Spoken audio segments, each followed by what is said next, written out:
ఇవన్నీ చూసిన తర్వాత రాష్ట్రాన్ని వైసీపీ బారి నుండి విముక్తి చేయడం కోసం, రాష్ట్ర ప్రజల భవిష్యత్తు కోసం మేము కలిసి పనిచేస్తాం. ఇంకొక పక్క అభ్యర్థుల్ని వారి అభ్యర్థుల్ని ఇప్పుడు ఎవరిని అనౌన్స్ చేస్తారో నాకు తెలియదు. మా అభ్యర్థుల్ని వారికి తెలియదు, కానీ వారు మంచి అభ్యర్థుల్ని వారు ఎంపిక చేస్తున్నారు. మేము కూడా బెస్ట్ అభ్యర్థుల్ని మేము కూడా ఎంపిక చేస్తున్నాం. ఈరోజు చూస్తే నా రాజకీయ జీవితంలో ఎప్పుడూ చేయనంత ఎక్సర్సైజ్ చేశాను నేను. ఆ విషయం ఇది నాకు 9వ ఎన్నికలు, 9వసారి ఎన్నికలు పెట్టినప్పుడు సమైక్య ఆంధ్రప్రదేశ్లో కూడా ఇంత ఎక్సర్సైజ్ నేను ఎప్పుడు చేయలేదు. అంత ఎక్సర్సైజ్ చేశాను.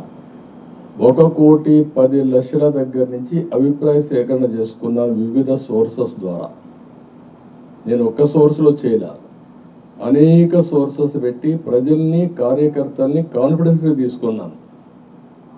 నేను ఒక మహత్తరమైన కార్యక్రమానికి శ్రీకారం చుట్టినప్పుడు నాకు సరైన సమాచారం కూడా ఉంటే సరైన నిర్ణయాలు తీసుకుంటాం. నాకు సరైన సమాచారం లేకపోతే సరైన నిర్ణయాలు తీసుకోలేమనే ఉద్దేశంతో సమాచారం తీసుకొని అన్ని కోణాల్లో విశ్లేషించిన తర్వాతనే ఈ 94 మంది అభ్యర్థుల్ని ఈరోజు వడబోసి ఫైనలైజ్ చేశాం.